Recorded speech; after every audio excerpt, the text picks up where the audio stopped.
on vous est présenté, nous aussi, nous allons nous présenter à vous. Nous sommes le ministère de la voix de minuit, Matthieu 25, 1 à 6. Et nous n'avons pas un nouveau évangile, mais nous prêchons l'ancien évangile.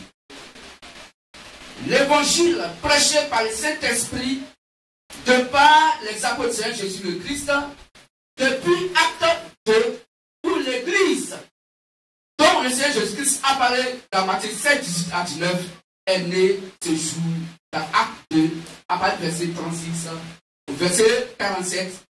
Et le verset 47 de Acte 2 nous fait comprendre que Dieu ajoutait chaque jour à l'Église ceux qui étaient sauvés. Jusqu'à aujourd'hui, Dieu ajoute chaque jour à son Église ceux qui sont sauvés. Que se bénisse. Notre place dans la Bible, c'est Matthieu 25, 1 à 6. Notre place dans la Bible, étant notre identité réelle, est Matthieu 25, 1 à 6. C'est ça qui est notre ministère. C'est ce qui nous identifie. Se bénisse. Et n'oubliez pas que ce ministère est posé sur le fondement posé par les apôtres et les prophètes, Jésus-Christ étant lui-même la pierre angulaire, selon Éphésiens 2, 19 à 20. Amen. Mais vous direz, mais d'où sont-ils cela? Et eux, ils sont ministères de la voix de minuit. Mais pendant le jour, les gens travaillent, la nuit est faite pour dormir. Mais pourquoi votre ministère, c'est le ministère de la voix de minuit? Mais lisez bien la Bible. Et comprenez que Dieu a son langage qui n'a rien à voir avec le langage des êtres humains. Amen. Quand Dieu parle du milieu de la nuit, quand il parle de minuit, ça n'a rien à voir avec le minuit des êtres humains. Amen. Amen. Qu'est-ce que Dieu appelle minuit? Pour comprendre minuit, dans le milieu de la nuit, au milieu de la nuit, il faut savoir qu'est-ce que Dieu appelle la nuit. Et s'il parle de la nuit, il faut comprendre ce que Dieu appelle le jour. Car sans le jour, il n'y a pas de nuit. Amen. Car les deux vont de pair. Si Abel était là, c'est parce que Caïn était là. Si le blé est là, c'est parce que l'ivraie est là. Si la lumière est là, c'est parce que la nuit est là. Si le mensonge est présent, c'est parce qu'il y a la vérité quelque part. Que tu bénisses. Donc, frères et sœurs, quand nous prenons cette écriture, selon Somme 105, Dieu appelle donc la lumière la parole de Dieu. Que tu bénisses. Selon Genèse 1, à partir de verset 4, verset 5, Dieu dit que la lumière soit et la lumière fut. Et Dieu appela la lumière jour. Dieu appela la lumière jour. Donc le nom de la lumière s'appelle le jour. Est-ce qu'on comprend mieux? Et donc cette lumière qui est appelée le jour est quoi? La parole de Dieu selon Psaume 119, 105. On peut dire rapidement. Psaume 119, verset 105. Ta parole est une lampe à mes pieds et une lumière sur mon sentier. Amen. Donc ta parole est une lampe à mes pieds et une lumière sur mon sentier. La parole est la lumière qui est le jour. Et Dieu sépara la lumière avec les ténèbres. Amen. Et Dieu sépara le jour avec les ténèbres. Et Dieu sépara donc la parole avec une autre parole appelée les ténèbres. Pourquoi? Parce que selon Jean 17, 17, la parole véritable qui vient du détail réel de Dieu s'appelle quoi? La vérité. Amen. Donc Dieu appelle donc la vérité sa parole, selon Jean 17, 17, et cette parole qui est la vérité est Dieu selon Jean 1, 1, et cette parole qui est Dieu est la lumière qui est le jour. Amen. Donc la Bible appelle dans le jour la lumière, voilà la vérité. Je suis béni ça. Donc au milieu de la nuit, qu'est-ce que c'est? Or, Le jour qui est la vérité, qui est la lumière, qui est la parole de Christ, est séparé au mensonge de Satan, sur Jean 8, 44. Que je bénisse. Car Satan ne se tient pas dans la vérité, parce qu'il n'y a point de vérité en lui. Et quand il profère le mensonge, il parle de son propre fort, car il est menteur et le père du mensonge.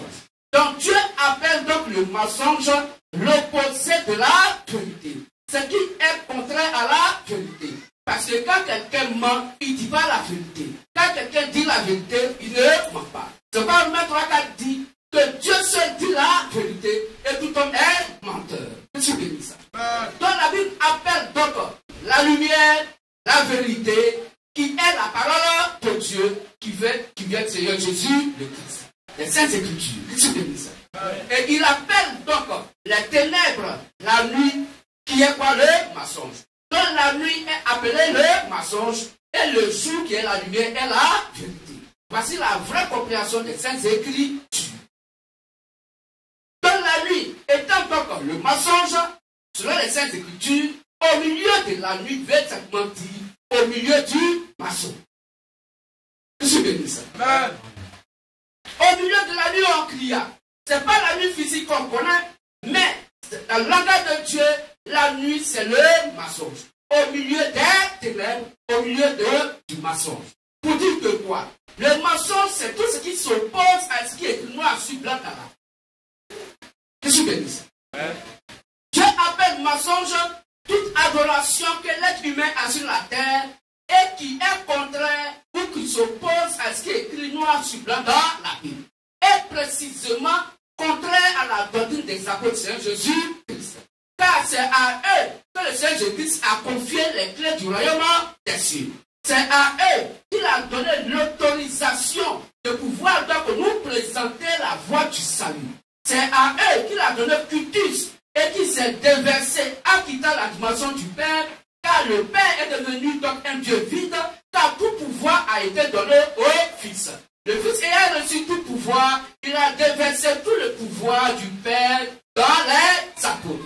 Frère Éphésiens 2, 19 à 20, la Bible nous dit que nous sommes édifiés sur le fondement posé par les apôtres et les prophètes, Jésus-Christ étant la pierre angulaire. Donc l'évangile qui va édifier notre âme à cette heure, pendant donc ces moments, alors c'est quoi? C'est l'évangile que les apôtres ont prêché.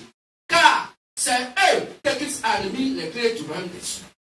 Et il les a dit que ce que vous allez condamner sur la terre sera condamné dans les cieux. Et ce que vous allez donc libérer sur la terre est libéré dans les cieux.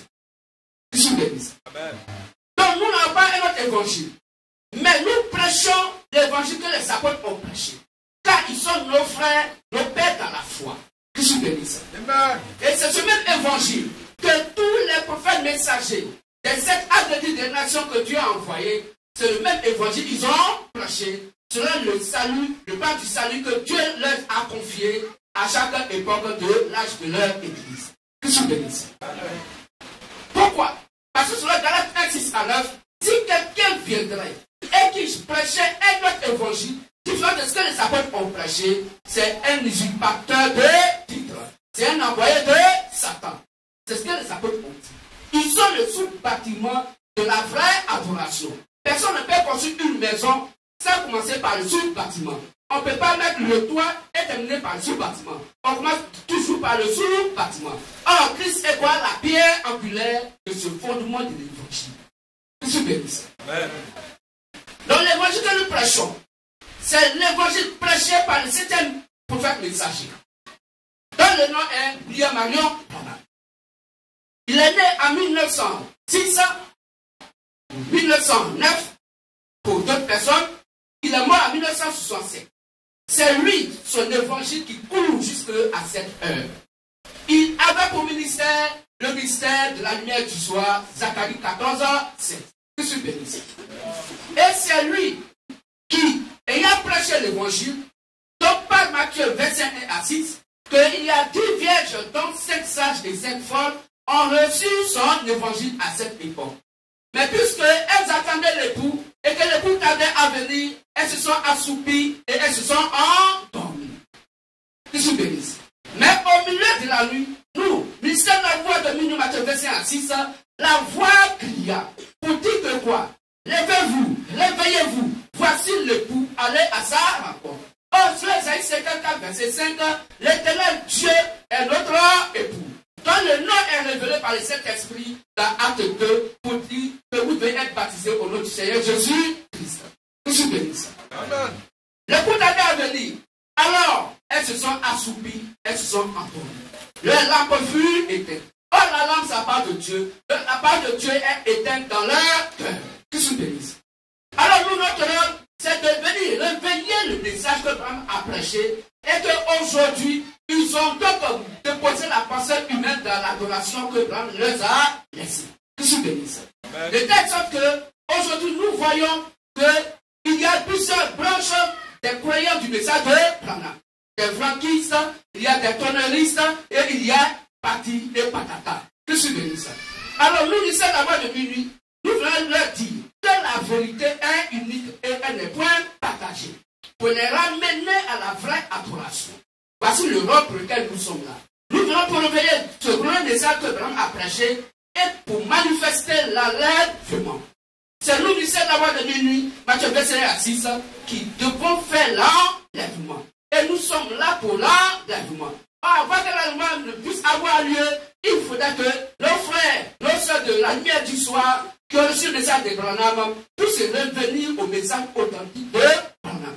Je vous bénisse. Voici, en quelques mots, présenter le lycée d'avant de minuit, Matthieu verset 6, et le rôle pour lequel nous sommes là sur la terre. Que je vous bénisse. Elles sont bien quand même notre Dieu, c'est Jésus-Christ. Alors, frères et sœurs, puisque nos invités nous ont fait comprendre qu'ils ou elles sont des chrétiens et qu'ils ont déjà accepté ce véritable Dieu de par l'évangile, alors ces paroles ne sont pas des paroles tout à fait nouvelles, puisque beaucoup de gens ont tenu ce même langage. Nous-mêmes aussi, quand nous étions encore dehors dans les ténèbres, nous avons tenu ce même langage. Nous avions pensé que nous étions chrétiens. Donc, entre parenthèses, nous étions chrétiens si nous voulons parler donc à manière des hommes. Mais aujourd'hui, nous découvrons par l'essai de la voix de minuit, Matthieu verset 6, que c'est maintenant que nous découvrons notre identité réelle de la vraie chrétienté. Amen. La religion nous a fait croire que nous étions des chrétiens. Or, ce qui n'était pas vrai. Amen. Car le chrétien, c'est une personne qui demeure dans la parole de Christ. Amen. Dans Jean 8, verset 30, verset 32.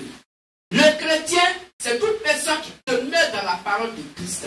Le chrétien, comme dit dans le livre des Actes 17, verset 16, Actes 17, verset 6, la Bible nous fait, en verset 6, la Bible nous fait comprendre que le chrétien, c'est celui-là qui est disciple du Seigneur Jésus-Christ.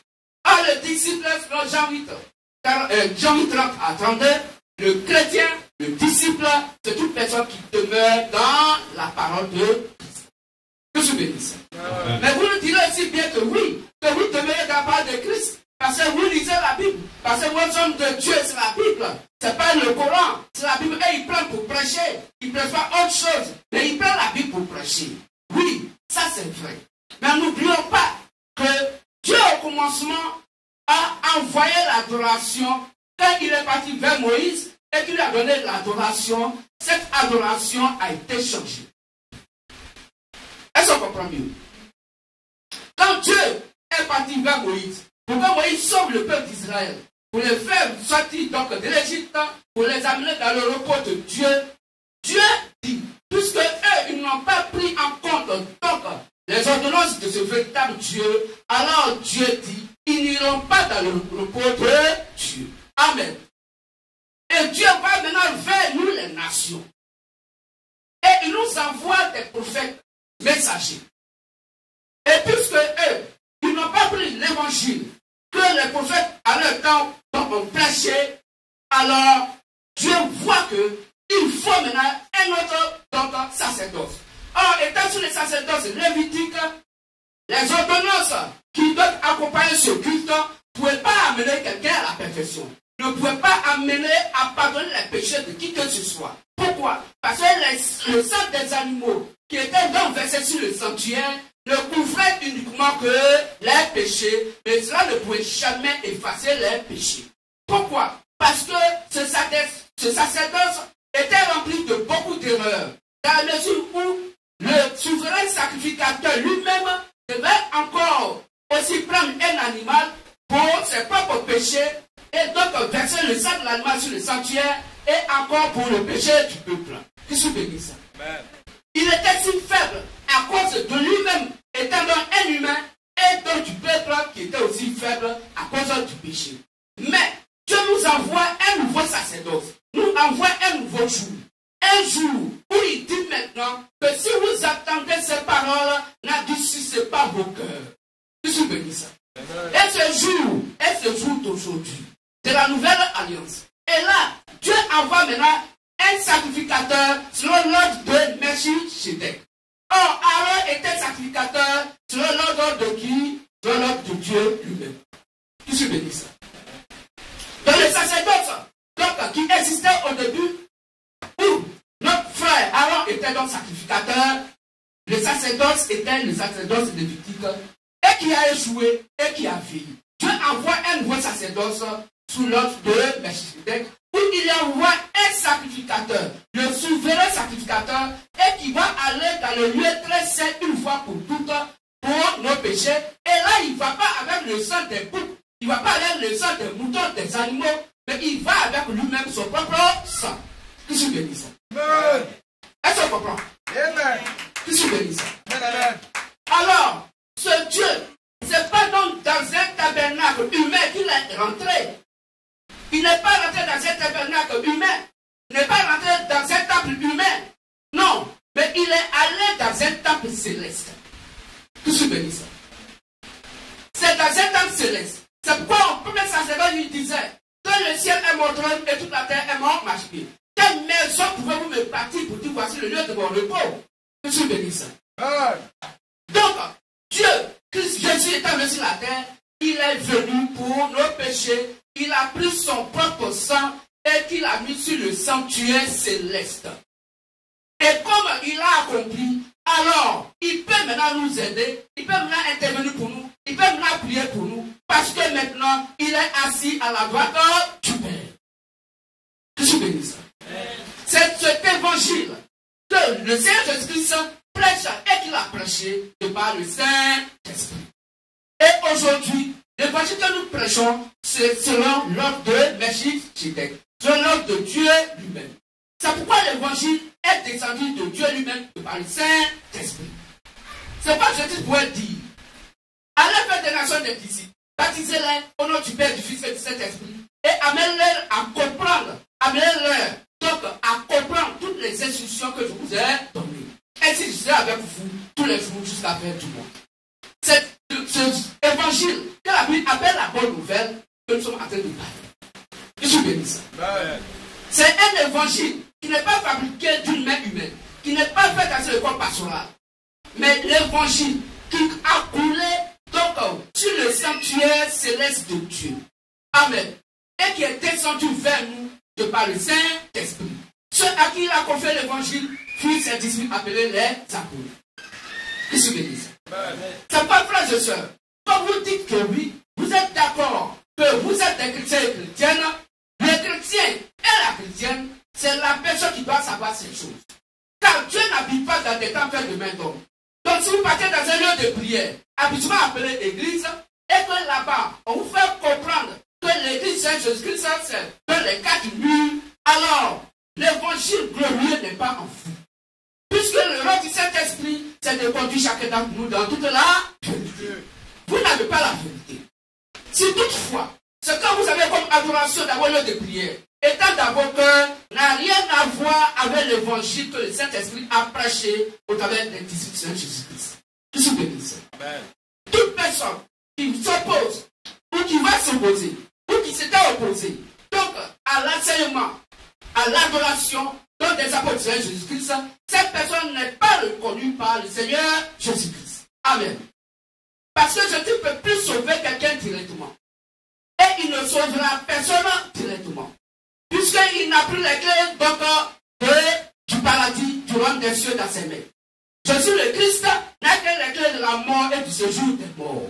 Car dans Matthieu 7, 18 à 19 que nous allons lire, il a dit que je te donnerai les clés du royaume des cieux. À qui il a dit ça? À Simon Pierre, apôtre notre Seigneur Jésus le Christ.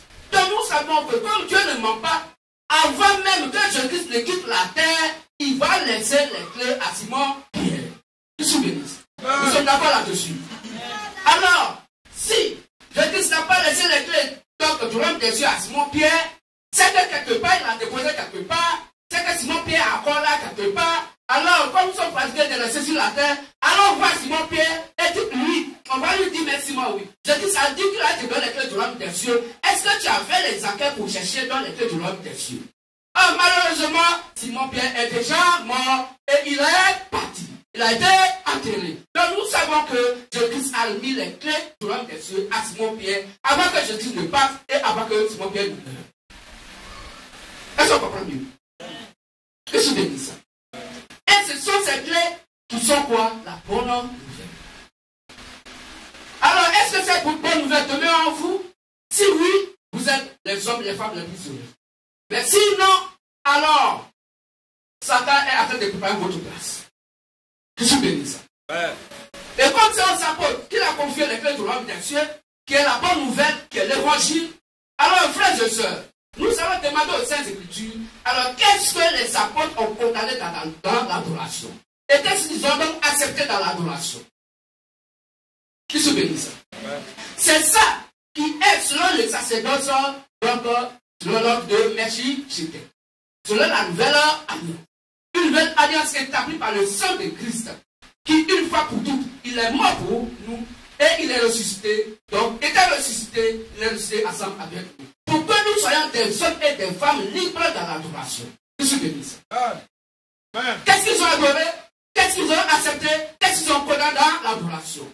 Quand nous prenons Écoutez 14, 33 à 38, qu'on va lire, la Bible nous dit que voici ce que le Saint-Esprit a condamné. Donc si tu penses que tu es chrétien ou que tu es sur la terre, et que tu es un enfant de Dieu, tu es un fils de Dieu, tu es une fille de Dieu, Jean 47 dit que celui qui est né de Dieu écoute les paroles de Dieu.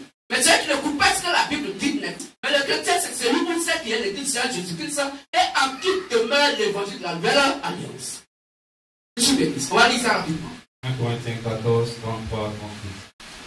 Car Dieu n'est pas un Dieu de désordre. Dieu n'est pas un Dieu de désordre. Mais de paix. Mais un Dieu de paix. Comme dans toutes les églises des saints. Oui. Que les femmes se taisent dans les assemblées. Que les femmes se taisent dans les assemblées. Car il ne leur est pas permis d'y parler. Il ne leur est pas permis d'y parler. Mais qu'elles soient soumises. Qu'elles soient soumises. Selon que le dit aussi la loi. Selon que le dit aussi la loi. Si elles veulent s'instruire sur quelque chose, oui, qu'elles interrogent leur mari à la maison. Elle n'a qu'à interroger son mari à la maison. Car il est malséant à une femme de parler dans l'église. Parce qu'il est mauvais pour Dieu à une femme de parler dans l'église. Oh, les gens disent que non, c'est pas mauvais.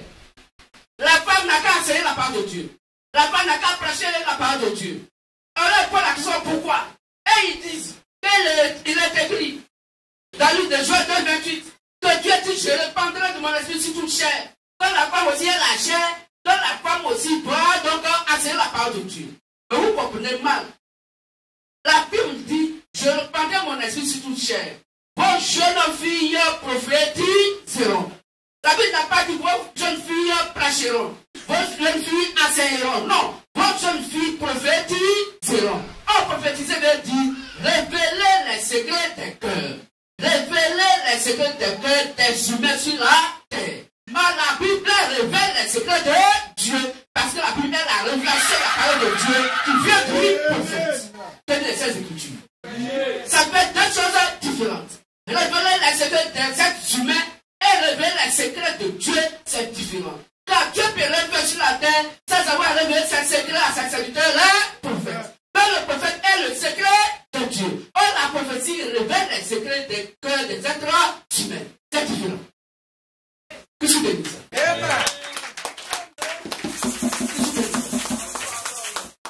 Donc, frères et sœurs, si vous êtes dans une assemblée d'église ou des êtres humains,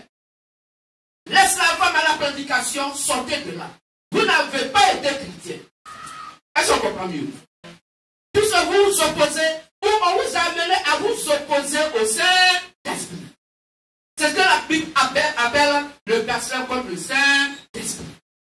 Le fait de s'opposer à ce qui est une loi suivante dans la Bible appelle ça le blasphème contre le Saint-Esprit. La Bible appelle ça l'antichrist. Voilà comment, donc frères et sœurs, les gens font de vous des antichrists en vous amenant à vous opposer à la parole de Christ. Or, la parole de Christ est la foi selon Romains 10:17. Donc vous n'avez jamais eu la foi jusqu'alors. Si vous voulez avoir la foi, venez à nous. Nous allons vous communiquer la foi. Puisque la foi, est ce qu'on entend, et ce qu'on entend vers la parole de Christ selon Romains 10:17. Est-ce que vous comprenez mieux? Prenons 1 Timothée 2. 1 Timothée 2, 9, rapidement. 1 Timothée 2, à partir du verset 9. Je veux aussi que les femmes vêtues d'une manière décente,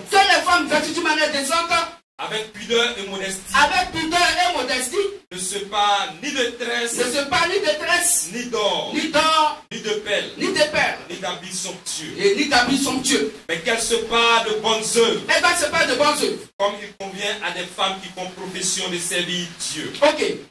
Que les femmes écoutent l'instruction, écoutez la parole de Dieu en silence, avec une entière soumission. Je ne permets pas à la femme d'enseigner. Est-ce qu'elle a dit je ne permets pas à la femme de prophétiser? Non, je ne permets pas à la femme d'enseigner. Ni de prendre de l'autorité sur l'homme. Mais elle doit demeurer dans le silence. Car si elle est à la chair et elle prêche comme moi, où est son silence? Dieu dit elle doit demeurer dans le silence. La femme à la chair a dit de prêcher la parole de Dieu. Où est son silence? Voilà comment elle s'oppose au Saint-Esprit. Le Saint-Esprit dit, toi femme, silence, tu ne dois pas prêcher la parole. La femme dit, toi Saint-Esprit, silence, tu dois prêcher la parole. La Bible appelle ça le blasphème contre le Saint-Esprit. Tu n'as jamais été chrétien. Quand tu écoutes une femme qui prêche l'évangile. Frère, sœur, si dans vos lieux de prière, une femme prêche la parole de Dieu, on avoue beaucoup, j'ai jamais communiqué la foi chrétienne. Vous avez la foi sans foi. Si vous devez avoir la foi chrétienne, revenez dans Actes 2, 36-38. Pour que cet évangile bouleverse votre cœur, vous puissiez votre âme puisse dire, mais que ferons-nous? Et la Bible dit, repentez-vous, sortez de ces fausses églises et venez à la vraie adoration des apôtres et des prophètes. Puisque dans la pierre angulaire. Je suis béni ça. Voici l'évangile que nous devons avoir en nous. Amen. Voici encore ce que les apôtres ont condamné. Ils disent dans Marc 16, 15 à 16, que celui qui croira et qui sera baptisé sera sauvé. Mais celui qui ne croit pas sera condamné. Le baptême d'un nouveau-né, le nouveau-né a cru en quoi? Je suis béni.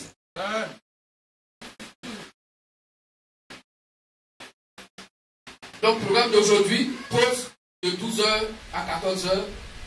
Si nous pouvons, ne mangeons pas. Si nous mangeons, c'est bon aussi. Si possible, buvons de l'eau. Je suis béni. C'est ça. Ok. Je suis béni. Dans la Bible dit, dans la femme, on vient de finir ça. La Bible nous fait comprendre que le baptême des nouveaux-nés n'a rien à voir avec le vrai christianisme. Parce que le nouveau-né, il faut qu'il croit d'abord à la parole avant d'être baptisé. Et le nouveau-né l'a cru en quoi? Elle n'a pas qui vient de naître et on le baptise. Or, le baptême est un engagement de bonne conscience envers Dieu. Quelle bonne conscience avoir appris dans devant Dieu? Selon 1 Pierre 3, 20 chrétiens. Je suis béni. Frère, si on baptise des nouveau-nés dans vos lieux de prière, alors vous êtes opposés à Christ. Vous n'irez pas au paradis. Si vous voulez venir au paradis, allez au paradis. Il faut que vous soyez dans la doctrine d'être sa haute chose. Je suis béni. Je suis béni. Amen. Raison pour laquelle, si quelqu'un toque à un homme de Dieu qui allait faire école pastorale, la Bible dit, sur Galates 1, 10 à 15, Paul pouvait dire que l'évangile que je prêche, je n'ai pas reçu d'un être humain, mais par pure révélation du Seigneur Jésus. Je suis béni ça. Car quand il a prié à Dieu de mettre à part dans le sein de ma mère, je n'ai consulté ni la chair ni le sang. Je n'ai pas consulté une école pastorale. Je n'ai pas consulté un séminaire de prêtre. Je n'ai pas consulté une école théologique. Mais je l'ai reçu par pure révélation. bénisse. Que Dieu bénisse. Frères et sœurs, les hommes de Dieu vous ont menti et vous ont mis donc sur le banc de touche de l'enfer. Au moins, si vous étiez sur le banc de touche du paradis, ce qui est sûr, vous allez rentrer dans le jeu. Que Dieu bénisse. Mais vous êtes sur la touche, banc de touche de l'enfer. Sortez de là. Parce que ce match-là, ce n'est pas votre match. Est-ce que vous comprenez mieux? Ce match-là, ce n'est pas votre match. Venez à l'évangile de Christ. Le chrétien prend pour appui la Bible. Le chrétien ne prend pas pour appui ce que ce nom de Dieu a dit. Le chrétien ne prend pas pour appui ce que son Église a dit. Car malheur à quiconque se confie à un être humain. Mais heureux, toute personne qui se confie à la parole de Christ. Amen. Amen. Et dans cette lecture que vous êtes, des hommes, des femmes intelligents, intelligentes, des gens vous mentent. Peut-être c'est la Bible que nous avons tous en commun. Et nous lisons la même Bible. Et vous voyez que les gens vous mentent. Mais vous faites quand même ce qu'eux ils disent. Et personne ne peut poser la question, mais est-ce que les actes qu'on pose là, est-ce que les apôtres du Seigneur Jésus-Christ ont fait ça dans la probation? Parce que personne n'ira au paradis en dehors de leur évangile. Comme le dit Jean 17, verset 20. On va lire. La toi, enfin vite. Que tu bénis ça? Jean 17, le verset 20. Jean 17, 20. Ce n'est pas pour eux seulement que je prie. Non, je dis, il ne peut pas seulement pour ses disciples. Mais encore pour tous ceux qui croiront en moi par leur parole. Mais tous ceux qui croient en Jésus, mais pas eux leur parole. Donc personne ne peut être sauvé en dehors de l'évangile des apôtres. Parce qu'ils sont donc le modèle d'adoration sur la terre.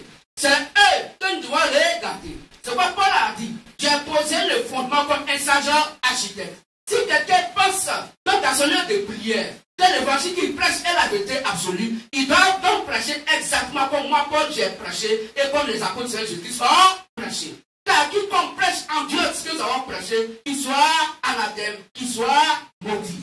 Donc, est maudite toute personne qui n'adore pas comme les apôtres. Pourtant, vous avez payé dîmes, vous avez fait des offrandes, et Dieu va accompagner toutes ces choses par des grands miracles et des grands signes. Mensongers. Oui, Dieu le fait pour que ceux qui ne sont pas nés de Dieu puissent aller à l'enfer, en regardant au miracle de l'homme de Dieu, en regardant au miracle de la femme de Dieu, en regardant donc à la bénédiction qui découle de par sa fausse adoration. Dieu le fait expressément pour que celui qui n'est pas né de Dieu puisse regarder au miracle, au bien-être social, alors que les enfants de Dieu retournent à la parole. Que tu bénisses. Est-ce que tu bénisses? Merci à votre Dieu à la parole. Donc vous êtes dans l'erreur. Vous êtes largement dans l'erreur, frères et sœurs. C'est vrai. Deux personnes le disent que même s'ils sont faux, et que moi, je suis dans la vérité, je vais au paradis. C'est faux. Aucun n'ira au paradis en dehors de la prédication qui vient d'un être humain que Dieu a mandaté sur la terre. Cela a qui l'a remis donc le plan du salut de l'humanité de son époque. C'est son évangile à son époque qui sauve. Il fallait écouter Abraham pour être sauvé. Et quand l'autre a écouté Abraham de par les messagers qui lui ont été envoyés, l'autre a été sauvé de Sodome et Gomorrhe. Je suis béni ça. Je suis béni ça. C'est quoi Timothée 4, verset 16 dit, toi Timothée, moi Paul je t'envoie. Il faudrait que tu persévères dans l'enseignement que moi Paul je t'ai donné. Persévère dans ces choses. Persévère dans l'enseignement. Car en agissant ainsi, tu te seras toi-même Timothée et tu seras le peuple qui t'écoute. Donc personne ne peut être sauvé en dehors d'un prédicateur. Amen. Pourquoi? Parce que la Bible dit que c'est lui qui est le gardien des âmes. Comment Dieu peut-il se tromper pour confier son âme à l'âme d'homme de ses fils et ses filles à une femme à la chair? Non. Parce que Dieu sait que la femme est faite pour être séduite. Femme, elle est faite pour être séduite. Elle va prêcher comment. Mais le cœur d'un homme va donc à l'enverser. C'est ce que dit Genèse 3, verset 16 à 19. Dis-toi la femme, j'augmenterai les douleurs de ton enfantement. Tes désirs seront portés vers ton mari. Et il te dominera. Je suis béni ça. Donc pourquoi nous sommes sauvés, frères et sœurs, il n'y a que l'évangile des apôtres. Et aujourd'hui, Satan a envoyé un faux évangile. Depuis longtemps jusqu'à aujourd'hui. Et les gens nous posent la question, mais vous, MVA, vous êtes qui? Vous venez d'arriver. C'est de vous que la Bible a parlé que vous devez. C'est vous qui êtes les faux prophètes. C'est vous les faux Christ qui devez venir. Car sommes l'ancienne église. Nous, on était depuis au commencement là-bas. Oui, parce qu'il a dit que dans les derniers temps, Dieu dit dans les derniers temps, il va avoir les faux Christ. C'est vous. Comme si ceux qui viennent d'arriver sont des démons. Je suis béni ça. Mais on pose la question, qu'est-ce que Dieu appelle les derniers temps? Quand on parle des derniers temps ont commencé où? Ça a commencé quand? Et aujourd'hui, ils ont commencé à tuer tous les palmiers. Les palmiers seront à retard. Parce que Satan a institué la fête des rameaux.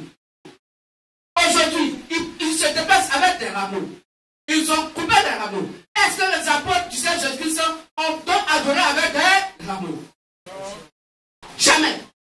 Donc c'est une fausse adoration. Toute personne qui fait une adoration avec des rameaux va à l'enfer. Parce que ces rameaux, les prêtres, quand ça va sécher, ils vont brûler, ils vont prendre la cendre, et puis au temps de la Pâque, ils vont vous marquer de l'enfer. Qu'est-ce que je dis ça? Ils vont vous marquer de l'enfer. Le signe de l'incrédulité que Dieu a mis sur Caïn, ils vont marquer ses fils de même signe de l'incrédulité. Et ils nous disent que non, c'est parce qu'ils étaient la première église qui était au commencement. Quand nous on vient d'arriver là, c'est que c'est de nous que la Bible parle, que nous sommes les témoins qui allaient venir.